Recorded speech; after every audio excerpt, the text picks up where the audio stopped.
تعلقات کی جو بنیاد ہے وہ گفتگو بھی ہے، احساس بھی ہے، احترام بھی ہے، اور پھر اپنا سر کسی کے سامنے تسلیم خم کر دینے کا نام ہے۔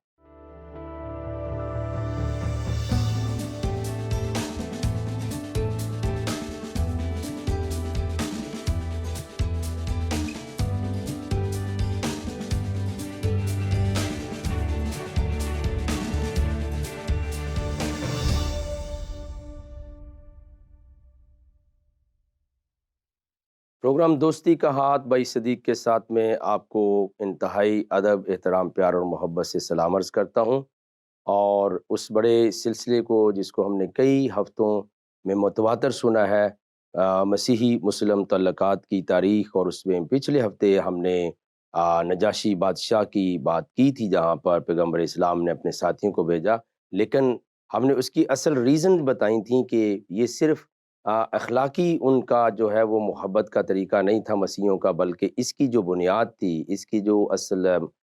روٹ ہے، وہ خدا کے کلام میں ہے، وہ تورات شریف میں ہے۔ اور میں نے 3 حوالہ جات جو ہے وہ تورات شریف میں اپنے ناظرین کے لیے، آپ کے لیے پڑھے تھے، اور میری درخواست بھی ہوگی کہ جب بھی آپ یہ اچھا پروگرام دیکھتے ہیں تو پلیز اگر آپ اپنے ہاتھ میں بائبل مقدس رکھیں اور اس کو دیکھ بھی سکیں، اور یہ دونوں اطراف کے لوگوں کے لیے ہے کہ اگر میں کوٹ کر رہا ہوں قرآن شریف سے تو قرآن بھی جو ہے مسیحی بہن بھائیوں اور مسلمان بہن بھائیوں دونوں کے پاس ہو سکتا ہے، اور اسی طرح اگر مسلمان بہن بھائی جو ہیں وہ اس پروگرام کو واچ کر رہے ہیں تو وہ بائبل مقدس یعنی تورات شریف، انجیل شریف کو بھی لے کر جو ہے وہ دیکھ سکتے ہیں۔ اور اگر ایسا کہیں مشکل ہو تو میں ایمان رکھتا ہوں آپ کسی بھی چرچ میں، کسی بھی مسیحی جو جگہ ہے عبادت کی، یا پادری صاحبان ہیں یا ان کے مذہبی رہنما ہیں، ان سے گزارش کریں گے تو وہ آپ کو بائبل مقدس بڑی خوشی کے ساتھ دیں گے، اور آپ کی تحقیق کا سفر جو ہے، سچائی کا سفر جو وہ آگے بڑھے گا۔ آج پھر اسی حوالے سے کہ کیوں یہ ایسا ہوتا تھا، کیوں پناہ دی گئی، کیا یہ قوانین تھے خدا کے کلام میں یا تورات شریف کے اندر جن کو خدا نے اپنے کلام میں پہلے سے بیان کیا ہوا ہے۔ ان میں سے ہم نے 3 حوالہ جات پڑھے تھے، لیکن ایک چوتھا حوالہ بھی میں آپ کی نظر کرتا ہوں کہ آپ اس کو دے سکیں۔ جوشوا کی کتاب اور اس کا 20واں باب ہے، اور اس کی دوسری آیت سے بک آف جوشوا ہے بائبل مقدس کے اندر، اور اس کا جو چیپٹر ہے وہ 20 اور اس کی آیت نمبر 2 سے ہم خدا ان کے کلام میں دیکھیں گے کہ وہاں پر بھی اس کا بیان ملے گا، اور پھر میں واپس جو ہے وہ ہجرت حبشہ کے اندر جو کچھ ہوا اس کو میں بیان کروں گا۔ خداوند کے کلام میں جوشوا کی کتاب اور اس کا 20واں باب اور اس کی دوسری آیت سے کلام میں یہ لکھا ہے، بلکہ میں پہلی ایسے پڑھتا ہوں۔ اور خداوند نے جوشوا سے کہا کہ بنی اسرائیل سے کہہ ہے کہ اپنے لیے پناہ کے شہر جن کی بابت میں نے موسیٰ کی معرفت تم کو حکم کیا مقرر کرو، تاکہ وہ خونی جو بھول سے اور نادانستہ کسی کو مار ڈالے وہاں بھاگ جائے، اور وہ خون کے انتقام لینے والے سے تمہاری پناہ ٹھہریں، اور وہ ان شہروں میں سے کسی میں بھاگ جائے اور اس شہر کے دروازہ پر کھڑا ہو کر اس شہر کے جو بزرگ ہیں ان کو اپنا حال کیا سنائے، تب اس شہر میں اپنے ہاں لے جا کر کوئی جگہ دیں تاکہ وہ ان کے درمیان میں رہے، اور اگر خون کا انتقام لینے والا اس کا پیچھا کرے تو وہ اس خونی کو اس کے حوالے نہ کریں۔ یہ وہ بڑا پوائنٹ ہے کہ جب نجاشی بادشاہ کے پاس میں نے بتایا تھا عمرو بن العاص اور ایک اور جو دوسرا شخص قریش نے بھیجا تھا، وہ جب اس کے پاس جاتے ہیں، ابھی میں اس کی پورا بیان آپ کو پڑھ کے سناؤں گا، تو نجاشی کے حالانکہ درباریوں کو تحفے دیے گئے تھے کہ یہ لوگ ہمارے حوالے کریں، لیکن از خود مسیحی بادشاہ نے جو نجاشی تھا اس نے کہا میں آپ کے حوالے نہیں کر سکتا جب تک میں ان کو سن نہ لوں۔ تو آپ دیکھتے ہیں کہ یہ ایگزیکٹلی وہی بات ہے جو بک آف جوشوا کے اندر خدا کے کلام میں لکھا ہے، اور اس کو اس نے اپلائی کیا، اور پھر لکھا ہے کہ جب تک فیصلہ کے لیے جماعت کے آگے کھڑا نہ ہو اور ان دنوں کا سردار کاہن مر نہ جائے تب تک اسی شہر میں رہے، اس کے بعد وہ خونی لوٹ کر اپنے شہر اور اپنے گھر میں یعنی اسی شہر میں آئے جہاں سے وہ بھاگا تھا۔ تو یہ ہیں، اور نویت میں لکھا ہے یہی وہ شہر ہیں جو سب بنی اسرائیل اور ان مسافروں کے لیے جو ان کے درمیان بستے ہیں اس لیے ٹھہرائے گئے کہ جو کوئی نادانستہ کسی کو قتل کرے وہ وہاں بھاگ جائے، اور جب تک وہ جماعت کے آگے کھڑا نہ ہو تب تک خون کے انتقام لینے والے کے ہاتھ سے مارا نہ جائے۔ یعنی یہ ایک پورا پروسیس ہے خدا کے کلام کا۔ میں تو جب آپ سے بات کر رہا ہوں میں خود حیران ہوتا ہوں خدا کے کلام کی اس بڑی بات پر۔ اور یہ کوئی ایسی بات نہیں کہ یہ کوئی تقابلی جائزہ نہیں ہے، بلکہ دعوت فکر ہے۔ آپ قرآن شریف کا مطالعہ کریں، میں نے ہمیشہ انکریج کیا ہے، میرا کوئی پروگرام دیکھ لیجئے، میں نے دونوں طرف کے اطراف کے لوگوں کو کہا ہے کہ پلیز آپ اخبارات پڑھتے ہو، آپ ڈائجسٹ پڑھتے ہو، اور ان میں کچھ ڈائجسٹ غیر اخلاقی بھی ہوتے ہیں لیکن وہ بھی ہمارے زیر مطالعہ ہوتے ہیں۔ تو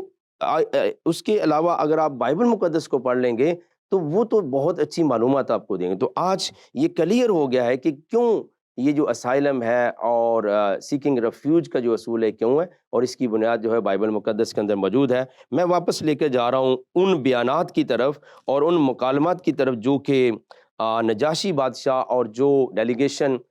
قریش نے بھیجا تھا کہ پیغمبر اسلام کے ساتھیوں کو واپس لا کر قتل کر دیا جائے یا مار دیا جائے، پرسیکیوٹ کیا جائے۔ آئیے اس کی طرف سیرت ابن ہشام میں ہم چلتے ہیں، اور وہ سننا لازمی ہے کیونکہ اسی سے ہمیں پتہ چلے گا کہ یہ کیا واقعہ تھا تاریخی طور پر۔ تو حدیث سلمہ کے اندر یہ بیان موجود ہے۔ ابن اسحاق نے کہا کہ مجھ سے محمد بن مسلم زہری نے ابو بکر بن عبد الرحمن، اور آگے پھر روایت میں کرنے والے راویوں کے نام ہے سے روایت بیان کی، اور انہوں نے جو پیغمبر اسلام کی بیوی سلمہ بنت ابی عبیہ بن المغیرہ سے روایت کی۔ انہوں نے کہا آپ نے فرمایا جب ہم سرزمین حبشہ میں اترے، اب دیکھیے جب وہ کرسچن کنٹری میں اترتے ہیں، حبشہ کی سرزمین میں اترے، تو وہاں ہمیں نجاشی کا بہترین پڑوس مل گیا۔ یعنی یہ بھی کلام کا حصہ آئے گا کہ لکھا ہے اپنے پڑوسی سے اپنی مانند محبت رکھ۔ تو وہ کہتے ہیں کہ ہمیں نجاشی کا بہترین پڑوس مل گیا تھا، وہ ٹیک کیئر کرتا تھا، وہ محبت کرتا تھا، کیونکہ وہ مسیح تھا اور اس کو پتا تھا کلام میں یہ مرقوم ہے کہ تو اپنے ہمسائے سے اپنی مانند محبت رکھ۔ تو یہ بڑی بات تھی کہ اس کا پڑوس مل گیا، اور ہمیں ہمارے دین میں امن نصیب ہوا، اور ہم اللہ تعالیٰ کی عبادت میں مشغول ہو گئے، نہ ہمیں کوئی تکلیف پہنچاتا تھا اور نہ ہم کو کوئی بری بات سناتا تھا۔ اب اندازہ کیجئے کہ کتنی بڑی فریڈم ہے۔ کیا میں سوال کر سکتا ہوں آپ پڑھے لکھے لوگوں سے کہ یہ فریڈم کرسچن بیسز کنٹری کے اندر تو ہے، اور گرجوں کے اندر بھی ہو سکتی ہے کہ وہ آپ کو قبول کریں، کیا ایسا ہی دل ہم کھول سکتے ہیں؟ اور مجھے اچھی طرح یاد ہے، شاید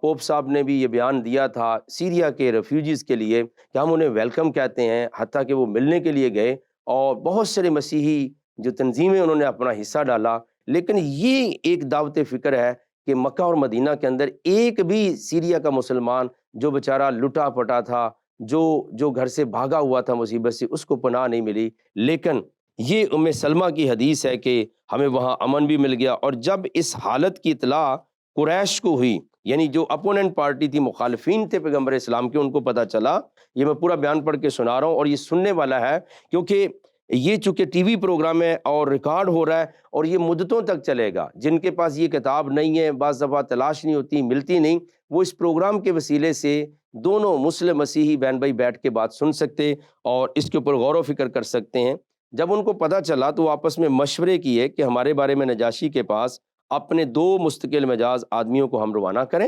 اور نجاشی کے پاس مکہ کے سامان میں سے نایاب سمجھی والی چیزیں ہیں وہ بطور ہدیہ کے گفٹ کریں، یعنی قیمتی چیز اس کو بھیجیں، اور مکہ سے حبشہ کو جانے والی چیزوں میں سے بہترین دباغت کے یہ ہوئے چمڑے تھے، یعنی چمڑے کی کوئی ایسی پروڈکٹ تھیں اور مصنوعات تھیں جو بھیجی گئیں۔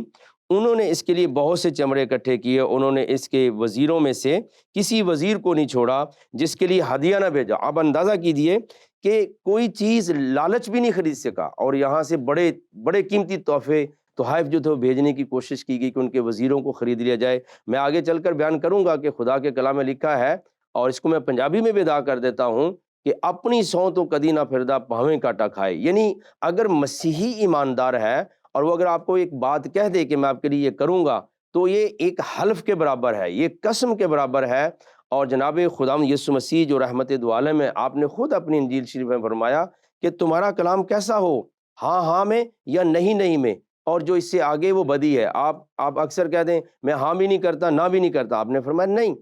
اور آپ نے یہ بھی فرمایا پہلے لوگ کہتے ہیں اپنی قسمیں پوری کرو، مگر میں کہتا ہوں تمہاری قسم اٹھانے کی ضرورت ہی نہ ہے، تمہارا کردار ایسا ہو، تمہاری بات ایسی ہو کہ لوگ تمہاری کہی ہوئی بات کو حلف کے برابر گنیں۔ اور پھر یہ ہدیوں کا سامان کیا گیا، اور پھر انہوں نے دو شخصوں کو، عبداللہ بن ابی ربی کو اور پھر عمرو بن العاص کو روانہ کیا۔ ان دونوں کو احکامات دیے اور ان سے کہہ دیا کہ نجاشی سے ان کے متعلق گفتگو کرنے سے پہلے ہر ایک وزیر کو اس کا ہدیہ پہنچا دو، اور اس کے بعد نجاشی کے پاس اس کے ہدیے پیش کرو، یعنی وزیروں کو بھی دو، بادشاہ کو بھی دو، اور اس کے بعد اس سے استدعا کرو کہ ان لوگوں سے گفتگو کرنے سے پہلے ان کو تمہارے حوالے کرے۔ اب دیکھیں چلاکی یہ تھی کہ وزیر بھی بات نہیں کریں، کیس نہیں سنیں، نجاشی بھی نہیں سنے، اور اس سے پہلے ہدیے لے کر وہ ان کو حوالے کر دے۔ حالانکہ شہر پناہ کا اصول یہ تھا کہ ان کا مقدمہ سنا جائے گا، اور ان کے مقدمے کے سنے بغیر ایسا نہیں ہوگا۔ لہٰذا وہ دونوں چلے اور نجاشی کے پاس پہنچے،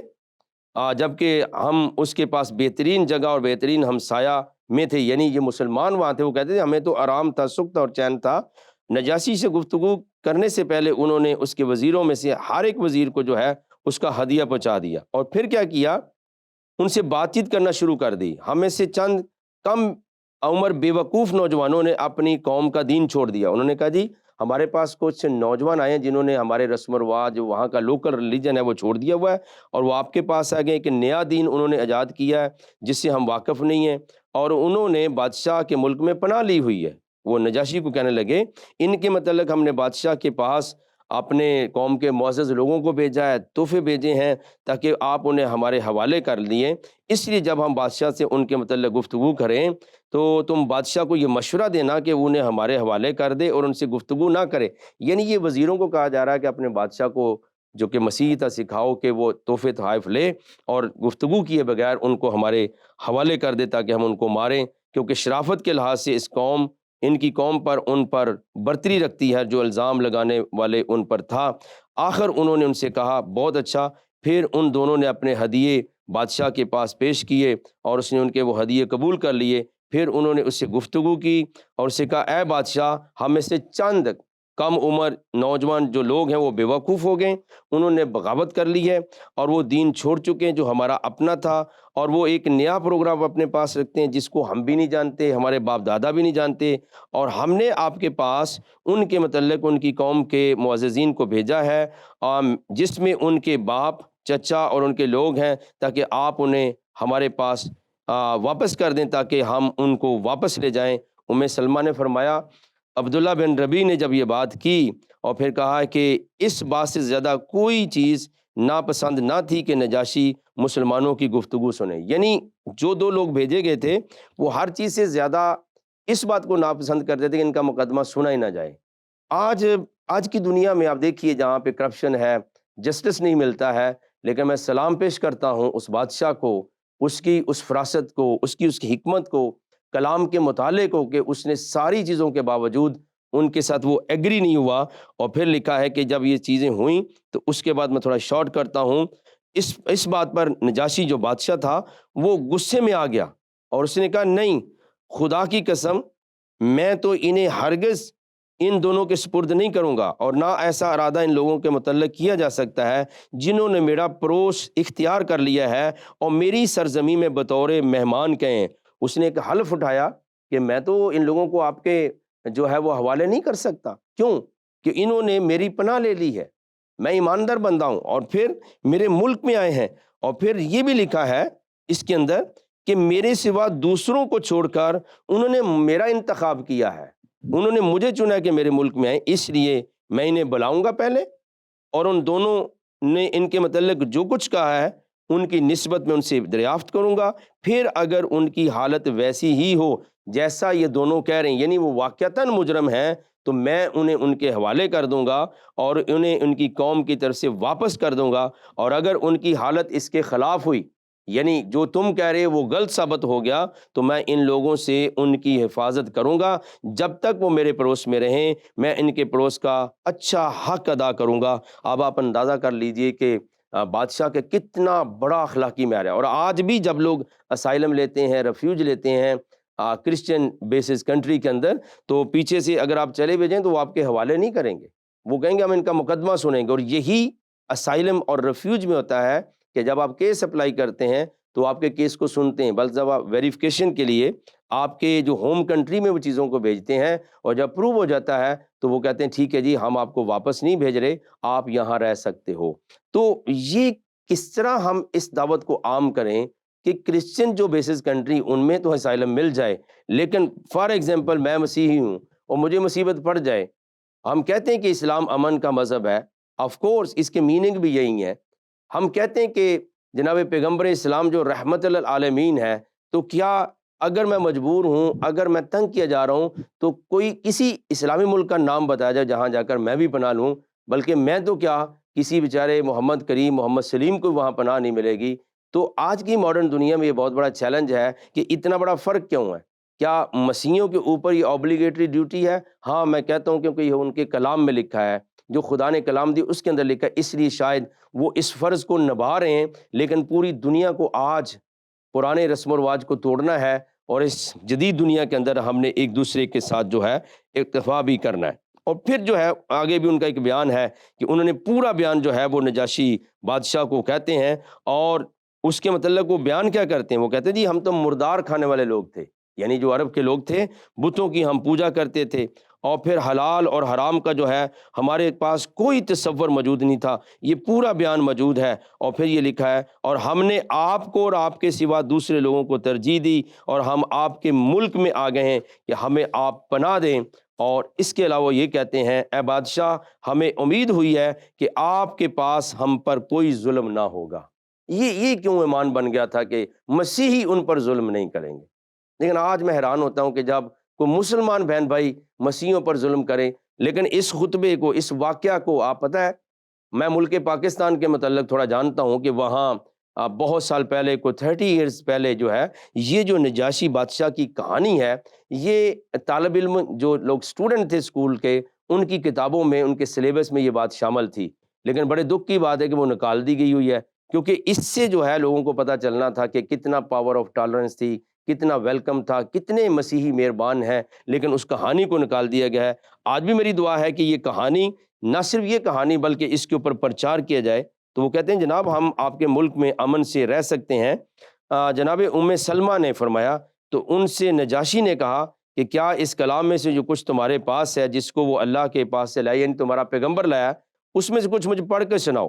تو ان میں ایک شخص جو تھا وہ حضرت جعفر جو ہے وہ کھڑے ہوئے، انہوں نے کہا نجاشی نے ان سے کہا وہ مجھے پڑھ کر سناؤ۔ تو وہ کہتے ہیں کہ جناب ام سلمہ نے فرمایا کہ پھر تو نجاشی رو پڑا، یعنی انہوں نے کہا کہ نجاشی کو جب وہ کلام سنا رہے تھے تو اس کی داڑھی تر ہوگی، وہ اس کے آنسو بہ رہے تھے، لیکن وہ کلام تھا کیا؟ کلام یہ تھا کہ نجاشی سے انہوں نے یہ کہا کہ بیسیکلی ہم مسیح کے متعلق کیا عقیدہ رکھتے ہیں کہ مسیح کنواری مریم سے پیدا ہوا ہے، بالکل یہ یسایہ کی کتاب میں بھی لکھا ہے، اور پھر یہ قرآن شریف اس کی گواہی دیتا ہے، اور پھر لکھا کہ ہم جناب مسیح کو کیا مانتے ہیں؟ کلمۃ اللہ، یعنی وہ خدا کا کلمہ تھا جس نے جسم اختیار کیا، اور وہ خدا کی روح تھا، وہ بے گناہ تھا، وہ صاحب اختیار تھا، اور جو کچھ قرآن میں بیان تھا جب انہوں نے سب کچھ ان کو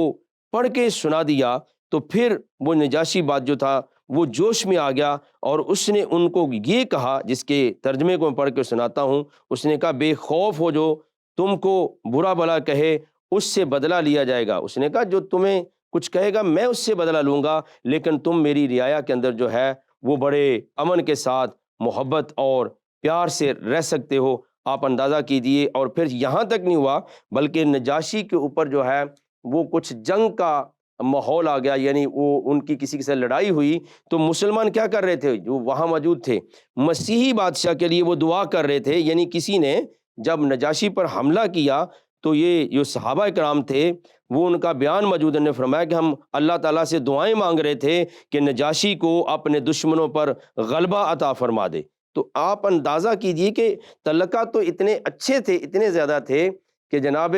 پیغمبر اسلام نے اپنے ساتھیوں کو پناہ کے لیے بھیجا، اور پھر وہاں دشمن لوگ واپس گئے، ان کو دیا نہیں گیا کیونکہ یہ کلام خدا تورات شریف کا حصہ ان کی تعلیم بادشاہ کو موجود تھی۔ اور پھر جب نجاشی کے اوپر مشکل وقت آیا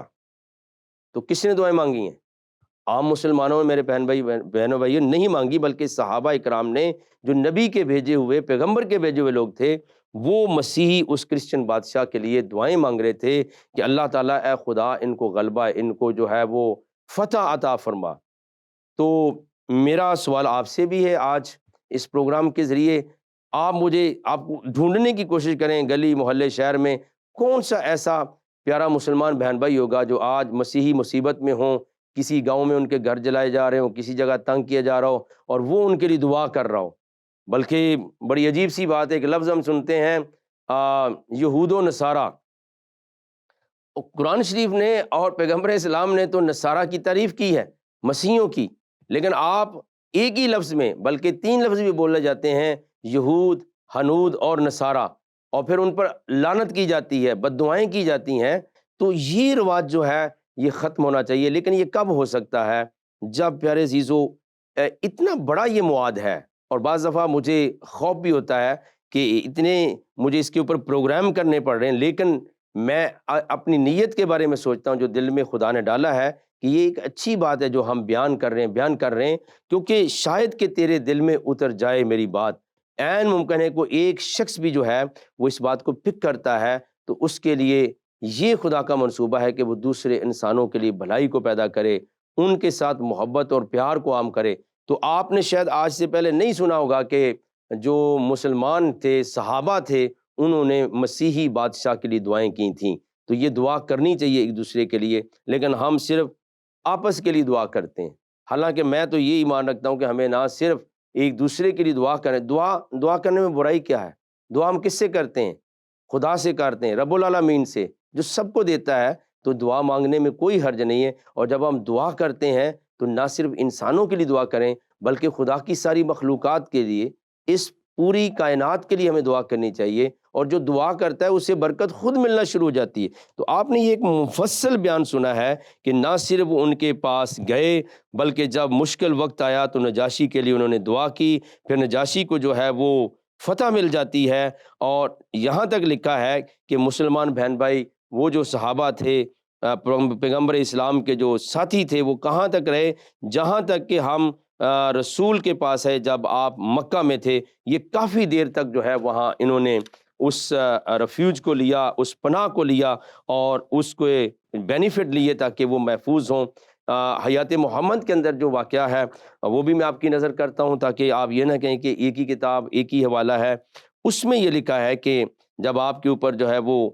سخت وقت آ گیا اور لوگ آپ کو ستانا شروع ہو گئے مکہ کے اندر، تو لکھا ہے قریش کے مظالم جب حد سے بڑھ گئے،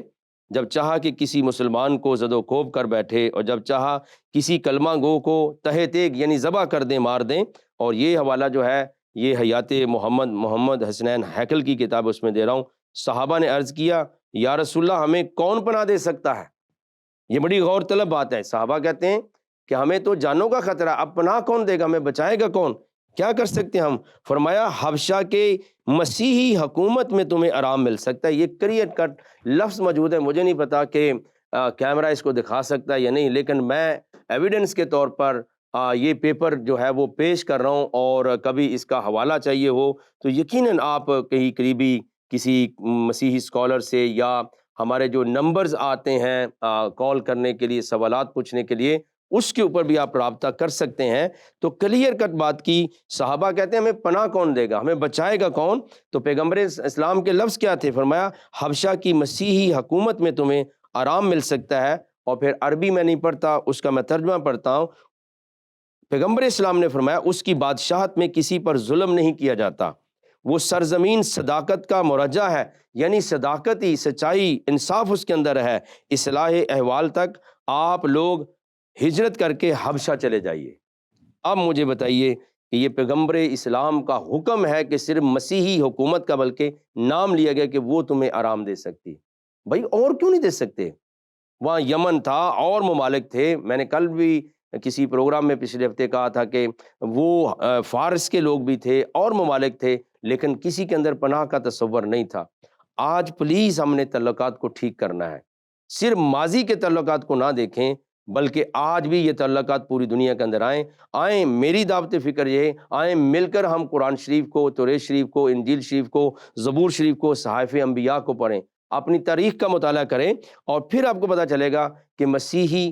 کس طرح کے لوگ ہیں، اور مسیحی بہن بھائی آپ سے کتنا پیار کرتے ہیں۔ اور پھر آگے لکھا مسلمان حبشہ میں 2 مرتبہ ہجرت کی، پہلی بار کب؟ اس میں 11 مرد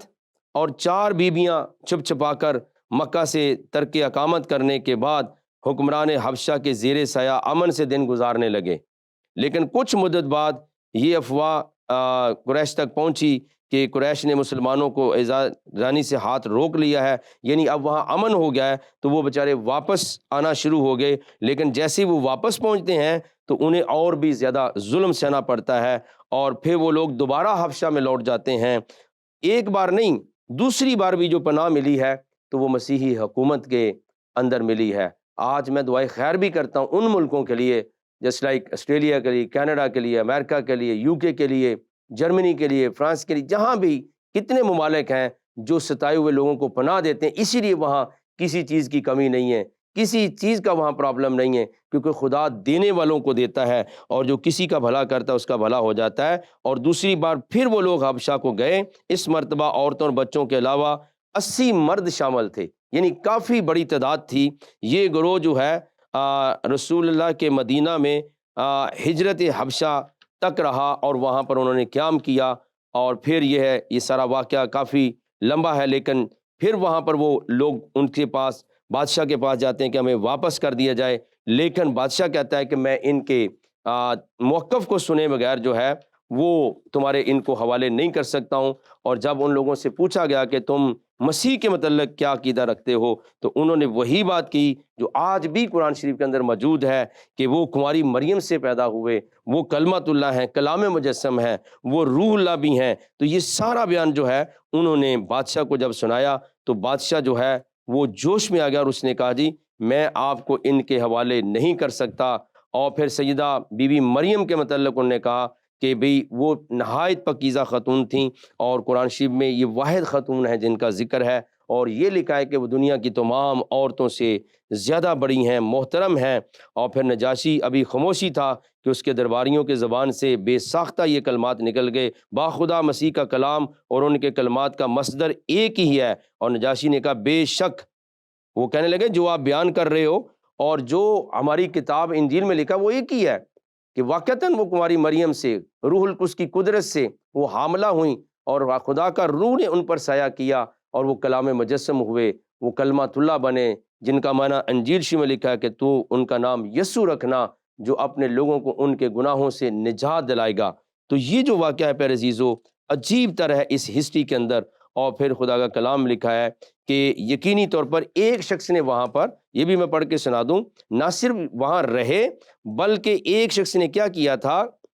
وہاں کے تمام لوگوں سے متاثر ہو کر، وہاں کے لوگوں سے متاثر ہو کر اور مسیحی مذہب سے متاثر ہو کر عبداللہ بن جہش نے بلکہ مسیحیت کو وہاں بھی قبول بھی کر لیا تھا۔ تو یہ اثر ہوا اس پر، اس پیار کا، محبت کا، کہ وہ جو عبداللہ بن جہش تھا اس نے مسیحیت کو باقاعدہ قبول کر لیا۔ تو آج بھی مسیحیت کو قبول کرنے میں کوئی عار نہیں ہے، کیونکہ آپ کو امن ملے گا، محبت ملے گا، پیار ملے گا، مسیح کی صداقت آپ کو مل جائے گی۔ تو پیارے عزیز ناظرین، میری یہ کاوش ہے کہ یہ محبت برا پیغام مسیحی مسلم تعلقات کی ایک لمبی تاریخ ہے، لیکن ہم کوشش کر رہے ہیں کہ یہ آج بھی وہی ماحول ہو دنیا کے اندر، ممالک کے اندر، تاکہ ہم مل جل کر محبت اور پیار کو عام کر سکیں۔ آئے ہم دعائے خیر کریں گے۔ اے خدا باپ، ہم تیرا شکریہ ادا کرتے ہیں رب العالمین، تو انسانوں کا خدا ہے، تو رازق اور خالق اور مالک۔ اس پیغام کے وسیلے سے بہت لوگ برکت پائیں، شفا پائیں، نجات پائیں، اور تیرا نام جلال پائے۔ یہ دعا ہم تیرے کلمت اللہ، روح اللہ، جناب سیدنا عیسیٰ مسیح کے وسیلے سے مانگتے اور پاتے ہیں، آمین۔ اس امید اور برکت کے ساتھ دیکھتے رہیے گا پروگرام دوستی کا ہاتھ بھائی صدیق کے ساتھ۔